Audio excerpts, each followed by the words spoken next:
Hi, welcome to Bonano TV. This is a one-on-one with Dr. Kasonso. I am Jones Kasonso. This weekend, we explore more about the Ndola-Lusaka dual carriageway, public-private partnership, the global outlook on small business entrepreneurship, the role of small businesses in the economy, and some misconceptions about small businesses, the strategies for overcoming small business challenges, and then we'll conclude with some public policy recommendations. And before we delve into this topic, I want you to invite more people to watch and also participate.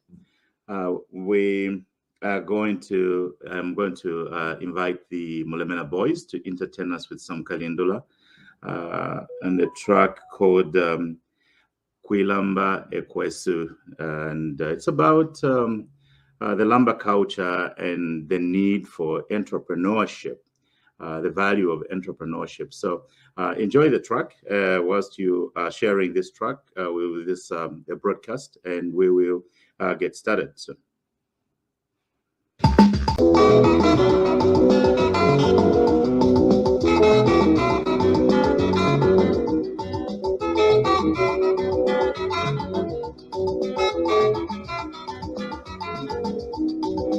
Kwilamba ekwesu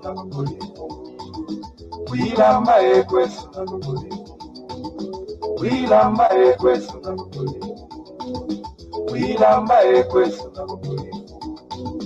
Alesa nifu Andureni nifu Kamatia nifu Patigola nifu Kankana nifu Bakalidele nifu Kamushiri nifu Shonseshi nifu Kwilamba ekwesu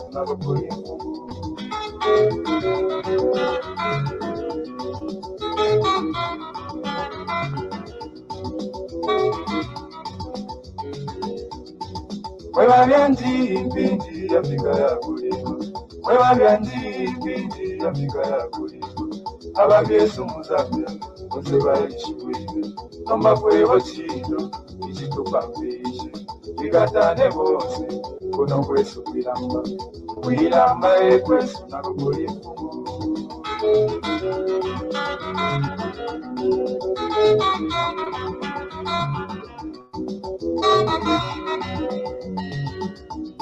Ukawe tata, ukawe mayo, ukawe nkwasu, ukawe kashiyani, ukulima kuwebe, mwana moluwa, ipindi nomba ya Afrika, wende kwense ukulima, kwilamba ekwesu na kukulima.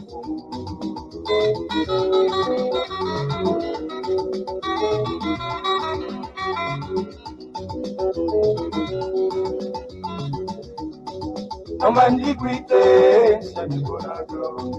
Nomandi kwite, shani bonago. Shani po manchanja, shani nebanka. Shani po shonongo, shani nebandure. Shani po akaonge, shani nebamushiri. Kwilamba ekwesu na kukulima.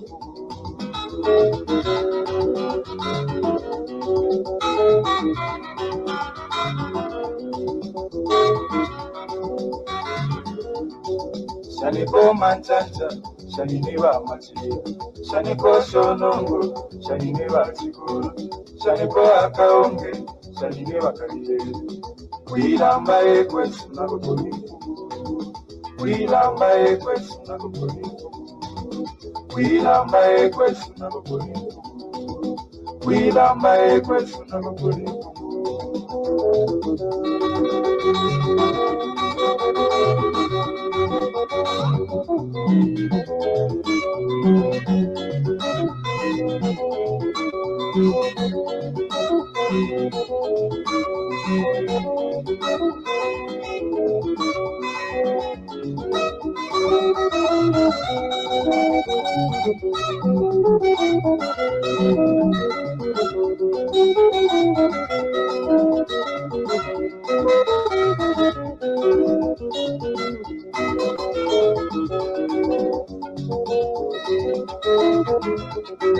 Kulula.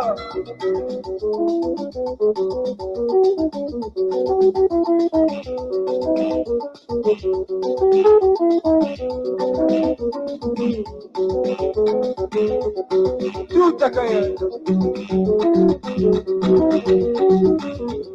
Susa. Susa. Susa. Susa. Susa mata. Wata musa. Nama susa mata porke. Wata musa. Kuta mutwe. Kone panukobo. Kuta mutwe. Katukone pankoto. Kuta mutwe. Katukone panukobo. Susa. Susa. Susa. Susa. Susa. Susa. Susa. Susa. Susa. Susa. Kulula.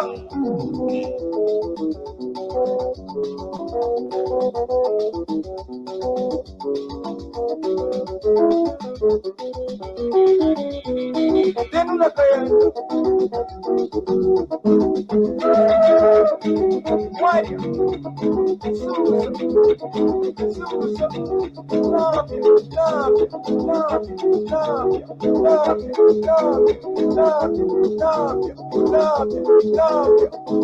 Kulula.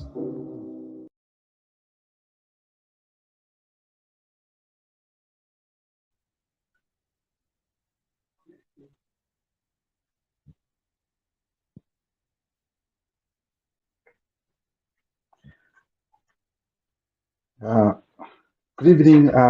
This is Robbie on Bonano TV and on the daily program on Saturday for uh, the usual program that we have one-on-one with Dr. Kasonso. Of course, in our program or in our broadcast, we should be able to look at business. Of course, that's our deal every time we meet here at Bonano TV, where Robbie features Dr. Kasonso on a one-on-one program.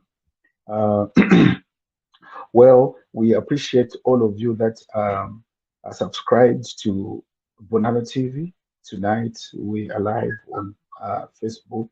We're also live on YouTube. Once again, I want to welcome you to Bonano TV.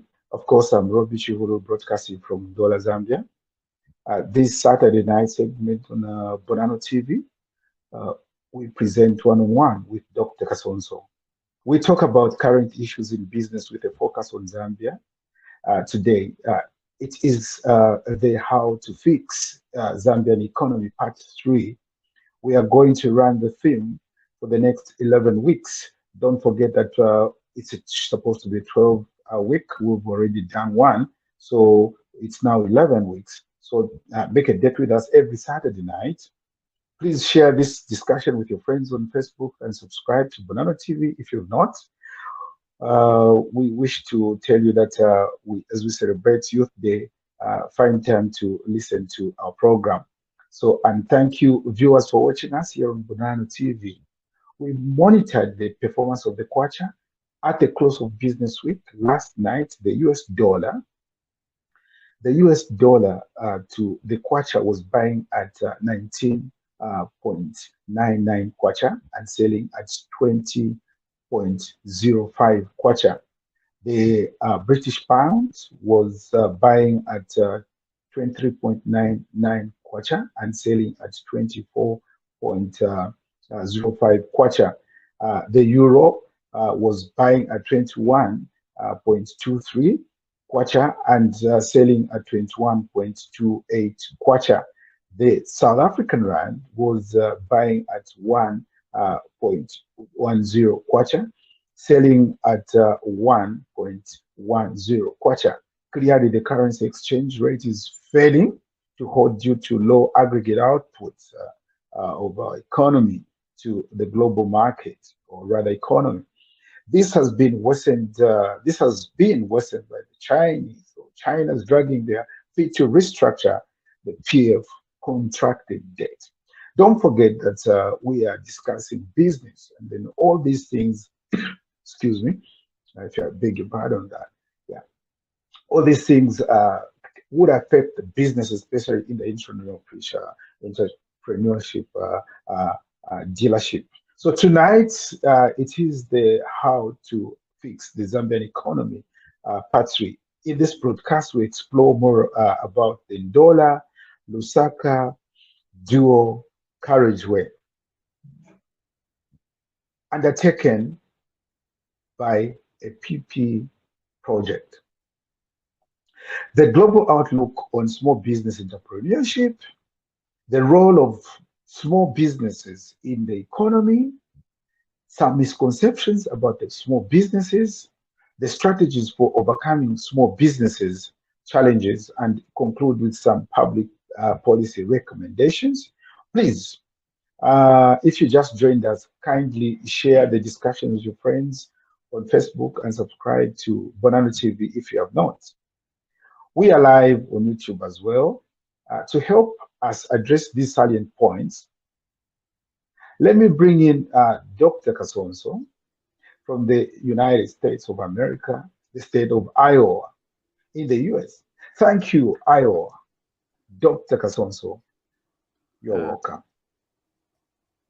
Thank you, Robbie. How are you doing? And happy youth celebrations in the Zambia. Well, it's jubilatious here in Zambia.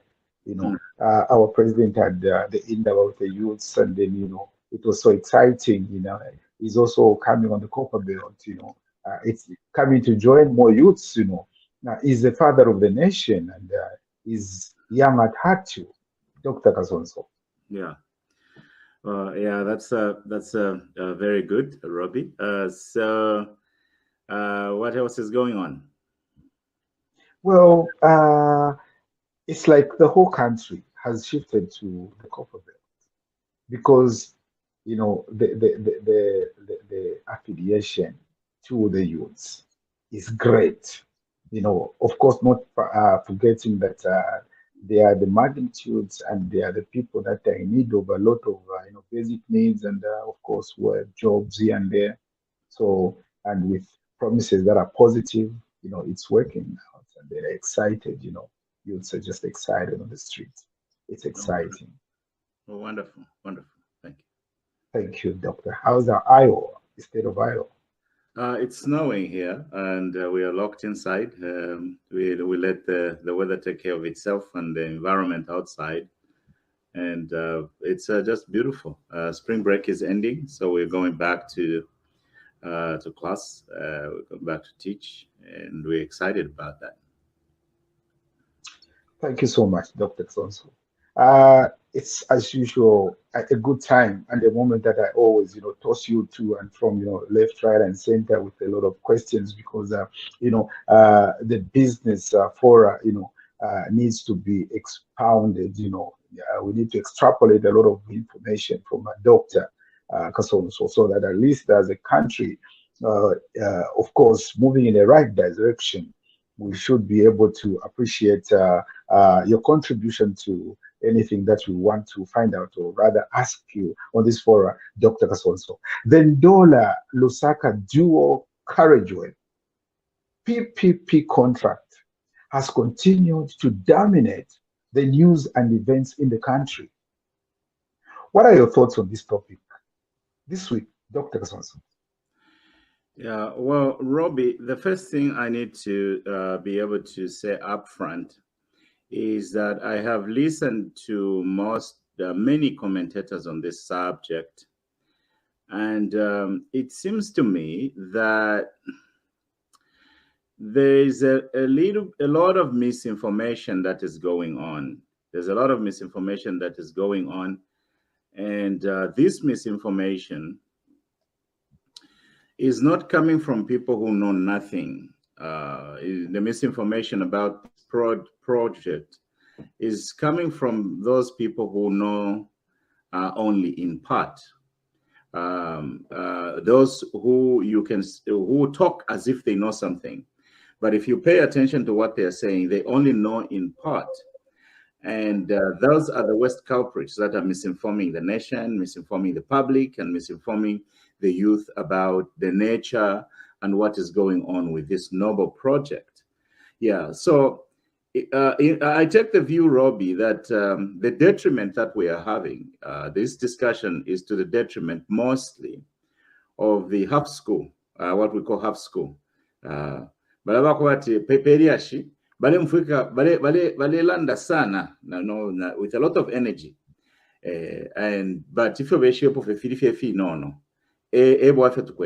And you know, the other thing that I have noticed about this, it has exposed to me, at least, just about the amount of financial illiteracy that we have in Zambia.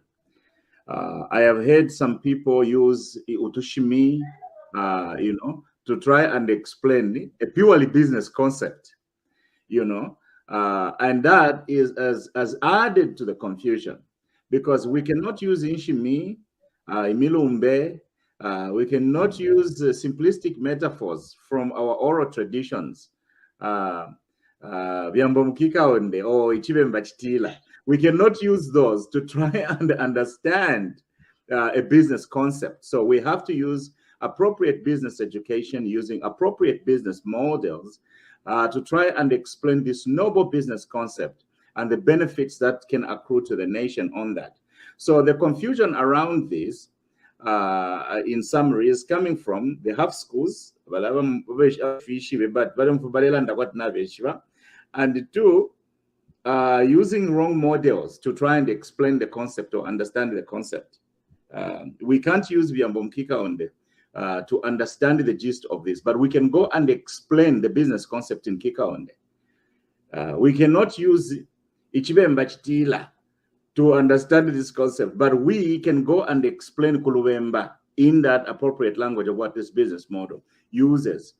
So what the confusion, where the confusion is coming from, is we are doing it the other way around. We are trying to use our oral traditions to understand the purely business concept, and it's just adding to so much confusion. Thank you so much, Dr. Kasonso. In 2 minutes or 3 minutes, notably around here, we have people that are, not, let's say, outlooking a certain benefit that is coming with this mega project, the dual carriageway. Few people are explaining. More people are misleading masses. The government means well in this agenda. And then the entrepreneur and the business industry is being, lost. They are being lost by masses, with the statements that are doing. How would you, quickly, in 1 minute or 2 minutes, Dr. Kasonso, encourage this, business personnel and the entrepreneur from, these masses that are being misled? Yeah, we just encourage them to mind their sources of information. We encourage them to come on here and listen to what we say, because we use proven business research methodologies and information that can be verified using third parties. That's one. Two, we encourage them to go directly to the government and get the information from the government over what is going on if they are really troubled. What is going on in the country is really sad, because the entrepreneur also is caught up in this mass of misinformation, half-truths, and, just sheer ignorance. Business.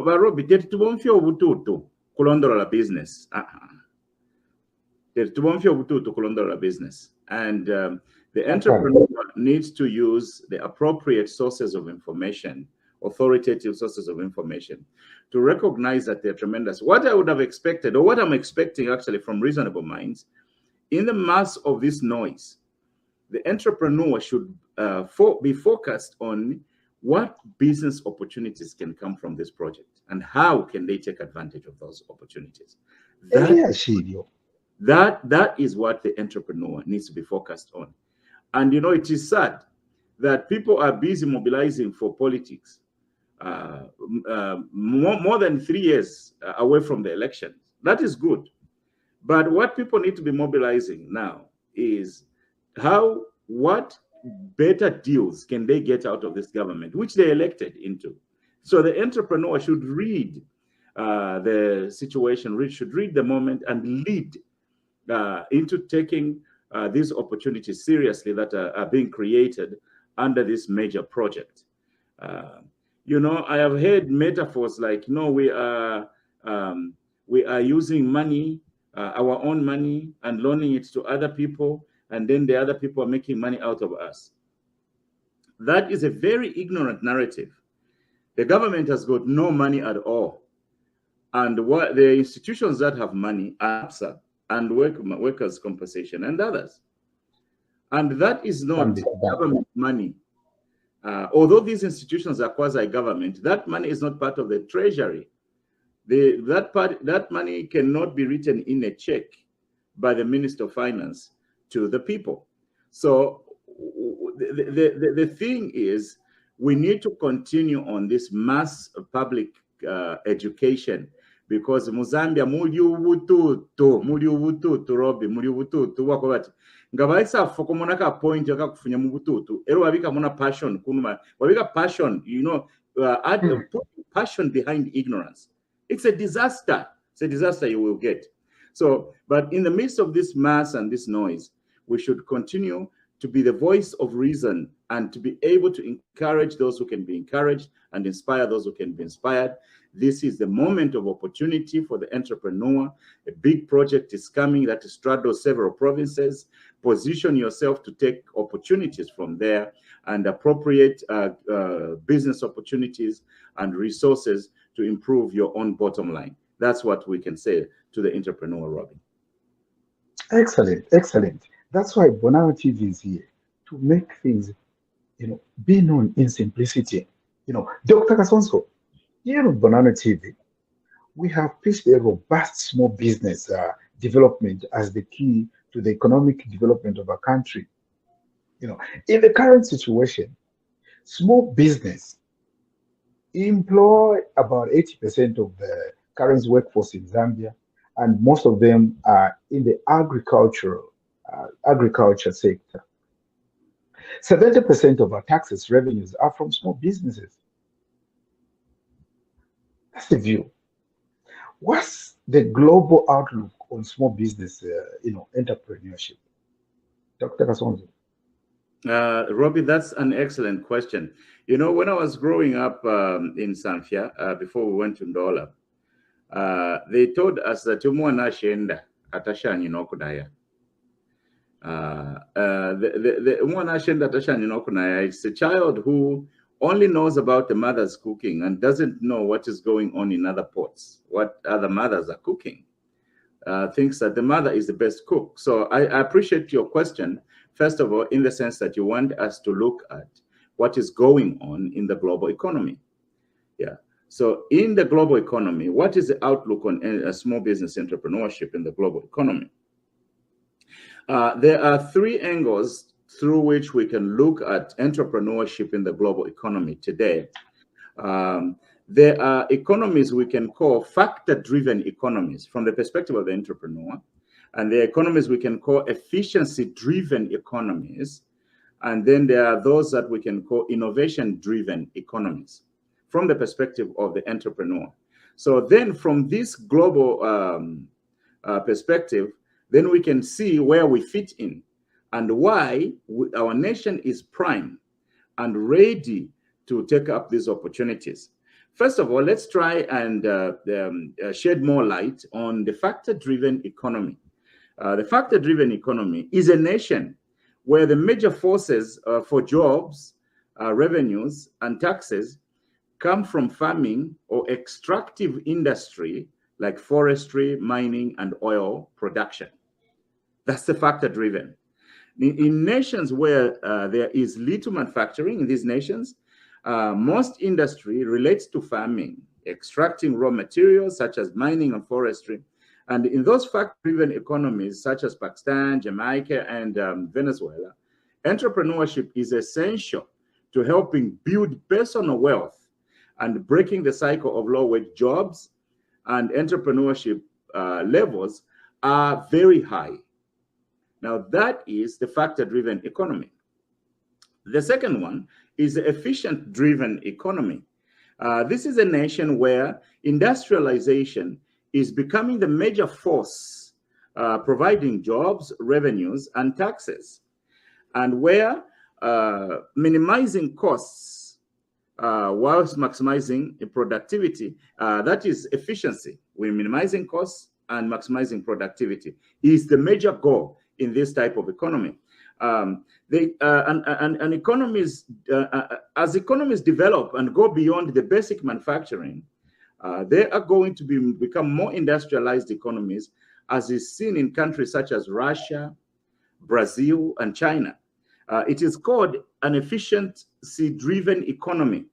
In these nations, entrepreneurship becomes a key way to build the middle class, and a growing retail and wholesale sector grows alongside the businesses serving the needs of large industrial concerns. Entrepreneurship levels in such economies is what we would classify as being in the middle range. And then the innovation-driven economies describe a nation where the major forces for jobs, revenues, and taxes come from high-value added production based on new ideas and technologies, and from professional services based on higher education. Innovation-driven economies are focused on high-value added manufacturing, but are marked also by a very large service sector providing high-end services to not only the residents populations, but also for the export markets. Examples of such countries include Germany, the Republic of Korea, and the United States. Entrepreneurship levels in these countries average the lowest of the three types of economies. So what is the whole point of trying to give this global outlook? I'm trying to show you, Robbie, tonight that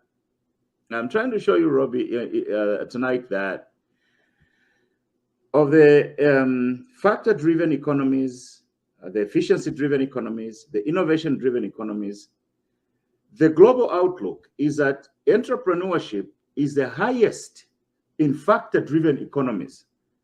And this is where Zambia places amongst these. So we are categorically, based on research on entrepreneurship, we are categorically in the quadrant of those types of economies where there are more and better opportunities for entrepreneurship to grow. Thanks so much. Well, you've articulated very well, the issue of the global outlook on small business entrepreneurship. This is exactly what we need to know. Now, we are not trying to, of course, demographically, we know that the learned in this country are few. Now,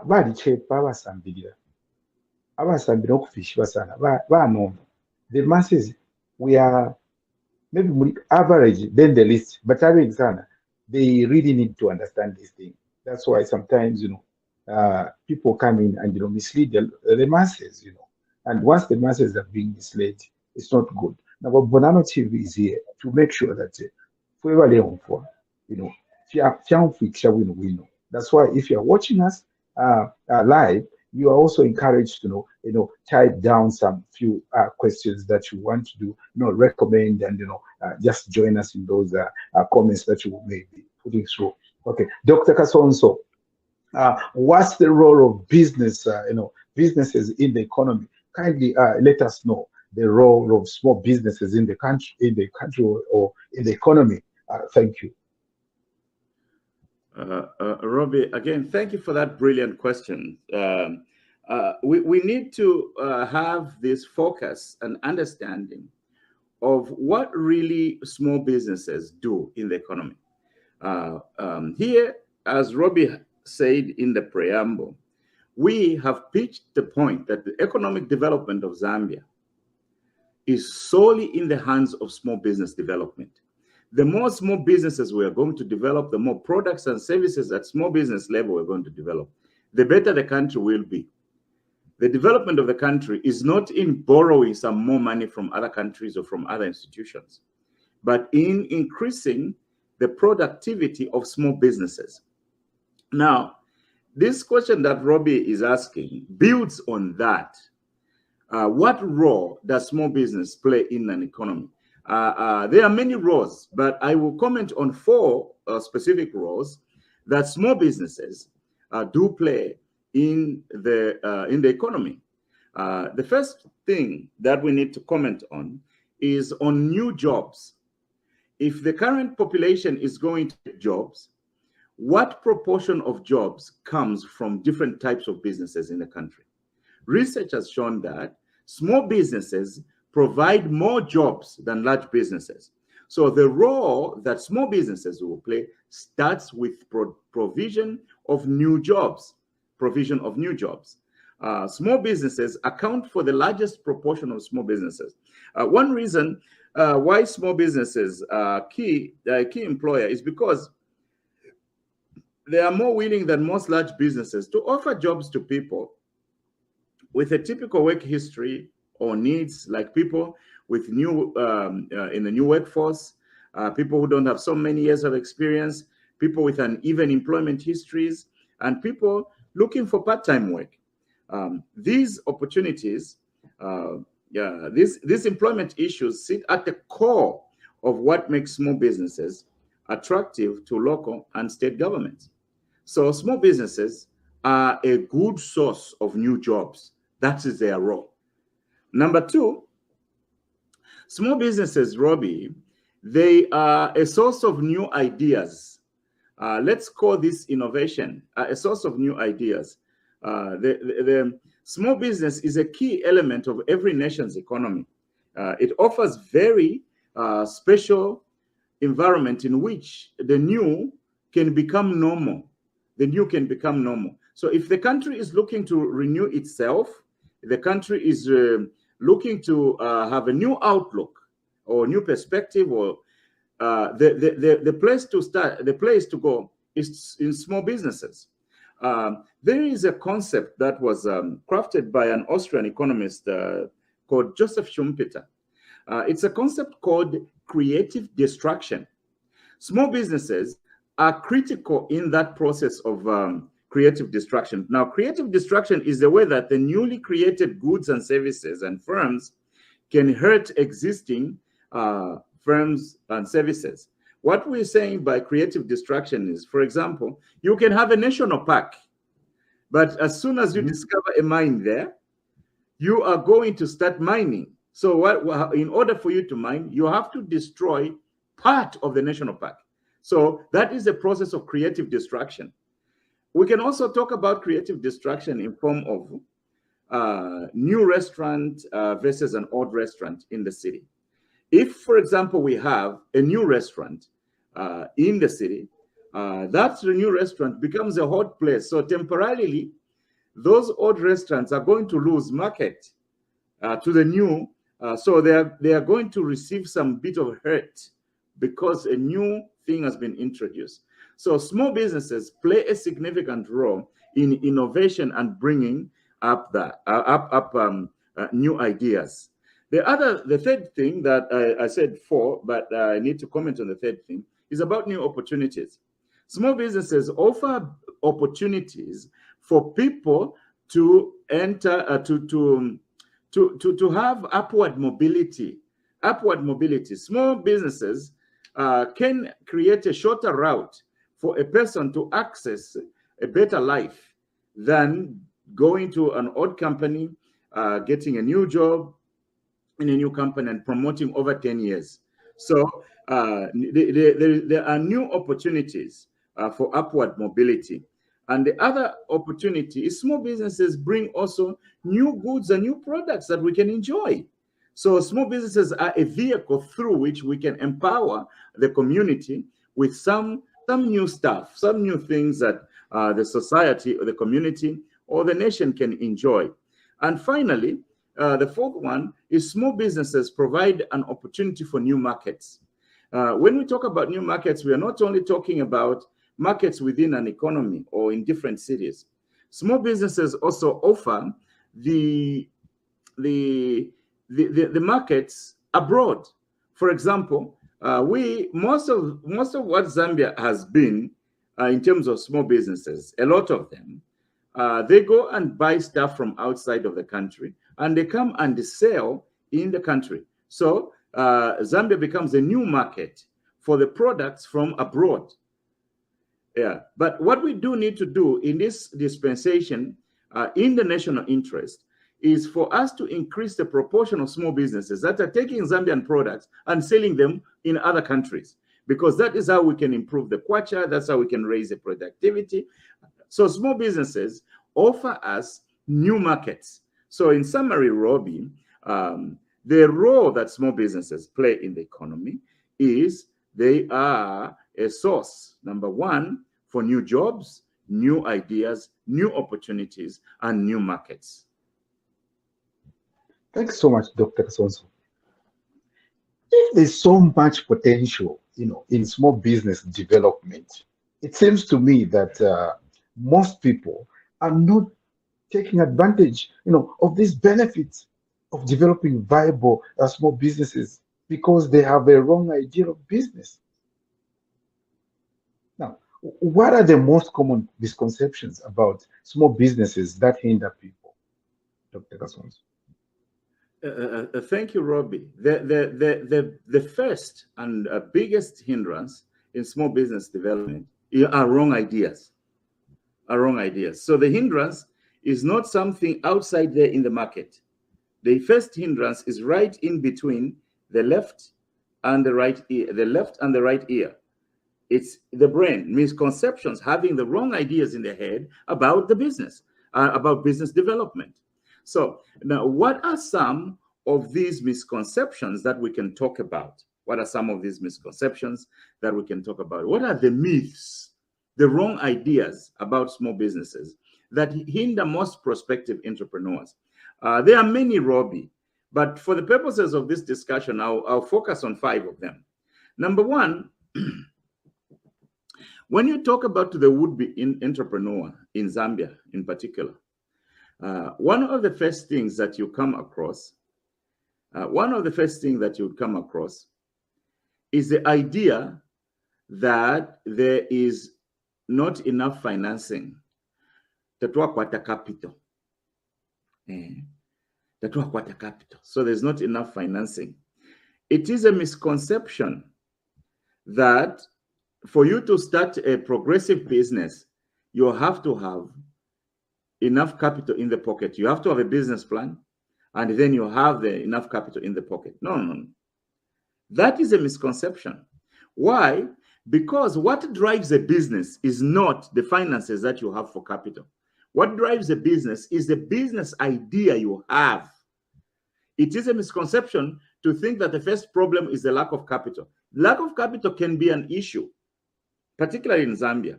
But we have seen the government make efforts to budget for some allocations towards small businesses, to engage cooperating partners for small business funding through ABSA, through Zanaco. We need to hear from them the progress they've made if those funds are in the economy. So we can direct people to go to the small and medium-sized enterprises to go and get the money. Yeah, but outside of that, Robbie, for the entrepreneur, an entrepreneur can never say there is not enough financing. There are capital problems. Why?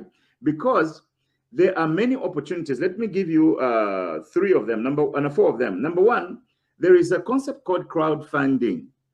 Crowdfunding, funding a business online through collective involvement of others who provide donations, loans, and investments. You can use crowdfunding. That's number one. 2, you can use what we call P2P lending. P2P lending is person-to-person lending. This lending, loans made from one or more individuals to the entrepreneur. Rather than through a conventional bank, this can be as simple as a loan from a friend or a relative, or formally bundled through a dedicated P2P website. In recent years, we have also, in recent days, we have also come across small business opportunities that can be started using the CDF, but we don't know how much progress is being made on that. But we have to recognize that that's a potential opportunity. P2P lending is a fact, is a thing. Now, there is another one that Robbie, you probably have thought about many times, but would not, conceptualize. It's called drop shipping. Drop shipping is a business in which you sell items in person or online, but you hold no inventory. You are selling items, but you hold no inventory. You refer sales to a third party who handles the shipping and often the financial transactions in your name. That's drop shipping. And the last one is a wonderful popular word here in the United States called bootstrapping. Bootstrapping. Now, bootstrapping is using low cost or free techniques to minimize your cost of doing business. So the issue of finance, there's no financing, it's not true. A real entrepreneur and businessman can tap into many different sources. So it's a misconception to think that there are problems with capital. Part of the drive to start a business is to find an appropriate source of capital. And the other misconception, Robbie, is that to make profits, you need to make something.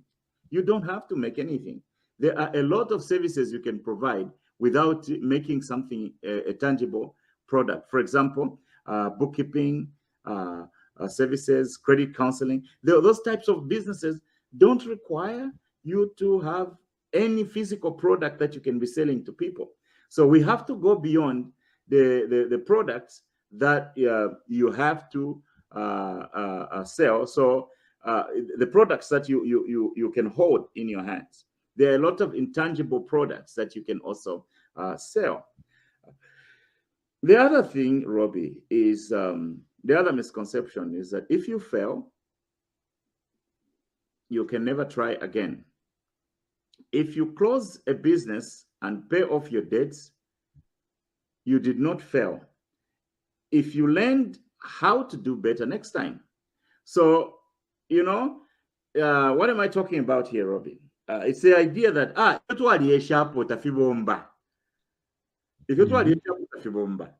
it's a misconception. Just because you tried something and it didn't work, it doesn't mean you cannot succeed the next time you try.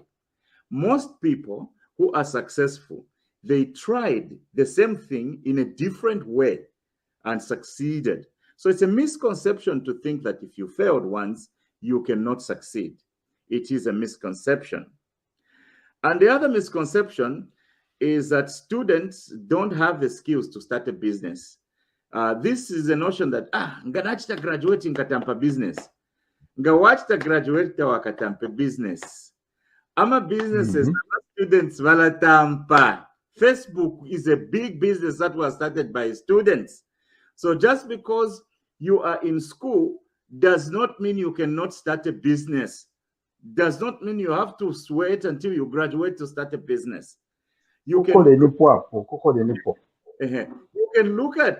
look at what is going on in your school. You can look at what is happening with your fellow students, and then you can identify a service or product, and you can start providing it was just a student to other students. Oh no, if I am a housewife, I cannot start a business because in Shakwata, because inshallah naba no menga naba yakunjita. Nabana maya bekala pamaya ndabala tampama business. Ngolesunga abana pangani. Kuti watampa na daycare. Wala sunga nabana baba nobe, baraba mbema single mothers in your location. Na whatever sunga. So you can start a daycare or a nursing thing for the children, for children in your own location, especially in town. But even in small cities, you can start a business. So there is not an ideal person to start a business. You never become an ideal person to start a business. You can start a business right from where you are, from the kind of resources you have, and that can go just as well. And then the other misconception comes from the half school. You know, you hear statistics like 90% of all new businesses fail within 2 years. That may have been true a few years ago, but research has come in which is new. And it's showing tremendous progress that there are many percentages of businesses that can succeed beyond the 2 years. So don't listen to naysayers or deadly statistics or discouraging statistics.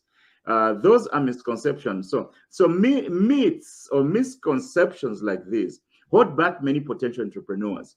So if knowing the truth is very, very powerful. And that's why on this show we are committed to providing the best information we can lay our hands on to provide to new entrepreneurs in the Republic of Zambia in particular. Nigeria Uganda but icho umufuba ndefula pano ndefula wabena Zambia.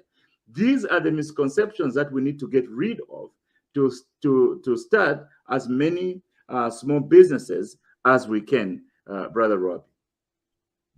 Thank you so much, Dr. Kasonso. We appreciate a lot for for your extrapolation, regarding common misconceptions about small businesses that hinder, people. You've been so practical and down to earth, and especially for Kopala, Namundo, Zambia, more places there in Sana. Those are common, researched reasons why people feel they are hindered to do small businesses. Dr. Kasonso, generally.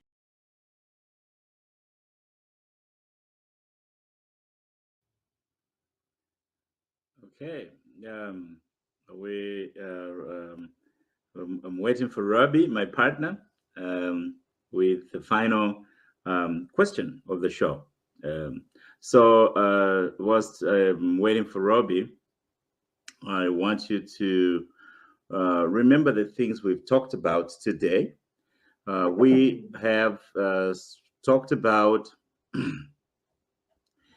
the global perspective. From the global perspective, where does Zambia fit in terms of the type of small business entrepreneurship that we are able to develop? And also, we have also tried to dispel the myths that exist to prevent and inhibit the entrepreneur from emerging, or the entrepreneur from moving forward. But before we took a break, Ruby asked about the strategies that entrepreneurs can deploy to overcome the challenges in small business development. And it's very important for us to close with this aspect. The first thing the first principle we are going to talk about here is called perseverance, the behavior of continued effort to achieve a goal. The behavior of continued effort to achieve a goal. Successful businesses businessmen don't quit. Successful businessmen just don't quit. Successful businesses don't quit. I am trying to have Robbie reconnect. Yeah, Robbie needs to connect. Let me just set it, try again. All right. Yeah. So the first is the perseverance, and that no matter what happens, if an entrepreneur has perseverance, they will succeed. This principle also in my mother's village, it was called mumapangoma. Mumapangoma atulirengoma. Mumapamo, actually mumapamo atulirengoma. So if you keep beating the drum in the same spot, or you keep beating the drum in the same spot, you can create a hole within it. So that is persistence. That is persistence. That is persistence. So perseverance, rather. And the second strategy is the strategy of scaling back. The strategy of scaling back. Maybe you have an idea, but you can't get the resources to get it started.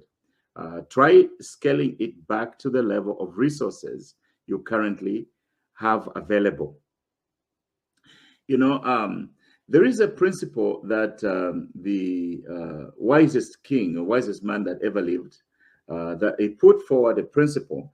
And the principle is that he who waits for perfect conditions never gets anything done. He waits for perfect conditions, never gets anything done. So don't wait for, to be successful, you don't have to wait for all the resources to line up. You don't have to wait for all the resources to line up. You can actually do in such a way that you start with what you have and when you have it. So if you can't afford to open a restaurant, consider starting with a food truck or a catering service from your house, or make yourself into a rent-a-chef service. That's an example of the principle of scaling back. Another strategy is actually called effectuation. This is an approach used to create alternatives in uncertain environments. Effectuation is an approach used to create an alternative in an uncertain environment. Now, what does this mean? When I was young, I heard an old preacher say, "A bird in the hand is worth two in the bush." A bird in the hand is worth two in the bush. Instead of planning a firm and then looking for resources, why not start with the resources you already have, the knowledge, the contacts, the money, and think about what is the best use you can make of what you have currently. This is a strategy, or this technique is actually called effectuation. And then the other thing that you need to do is to pivot. Pivot is go ahead and start the business in any way you can and look for better opportunities as you go along. Most successful businesses, they started,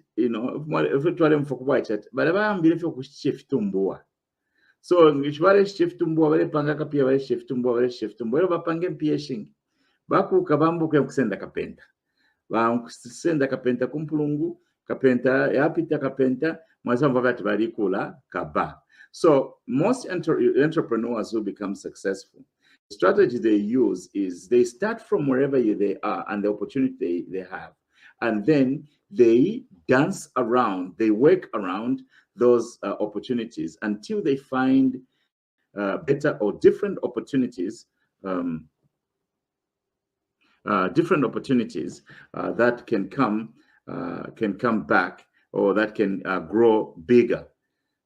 But by the time you are finding those bigger opportunities, it just means that you have already accumulated experience from business successes and some business failure. You have also accumulated resources to invest in better opportunities. Now, this pivot is called the corridor principle. The corridor principle is a theory in entrepreneurship and the occupational theory that says as you start pursuing one line of work or opportunity, which is going down in a corridor, you will encounter other opportunities. Yole pitam corridor wala kumanyako na imbi business. It's a corridor principle. So as you rise, you do your business, you will meet other business opportunities. Yeah, and the other principle that I wanted to also share here is called take it on the road. Take it on the road. This take it on the road. Sometimes the place you live isn't the best market for your product or service. Try another market. In person or via the internet might help you find the traction you need to succeed. So take it on the road. Sometimes where you are is not where the business can succeed. So take it on the road. So go to some other places. Go to some other places. Try out something else. And also this principle is found all over in different areas, but particularly it's important for the entrepreneur. And then number 6 is ask for help. You know, it's in the scriptures, it says, in a multitude of counselors, there is safety. So take a lot of advice on board. You don't have to learn everything by yourself. You can actually learn from others or from the mistakes of others. That is a very important concept. Now, this principle in business or in entrepreneurship studies, it's called crowdsourcing. Crowdsourcing. So in crowdsourcing techniques, often based on internet services, to get opinions or ideas through a collective involvement of other people. Through a collective involvement of other people. You cannot have a monopoly of wisdom, but if you have great techniques, then you can find those opportunities. And finally, plan to earn. Think through your capabilities, prospects, and passions to find the best idea for you, and then plan for action to make it happen. So that is what it's going to take for you to overcome challenges within your business environment as a new entrepreneur. So let's attempt to create this robust business environment of a thriving nation where there are multiplicity of small businesses operating in different districts, in several industries, where people can actually do work on their own and improve their conditions through enterprise. So with that response, we come to the end of today's show. And let me go and find my friend Robbie. And thank you for listening to us today. We had a little bit of technical problems here and there, but those things come when you are trying to do a technology-based service. I hope you don't get to punish us, but come back again and watch us. And we are happy and thankful that you watch Bonano TV. Thank you for seeing us today, and God bless you, and God bless the Republic of Zambia. Thank you.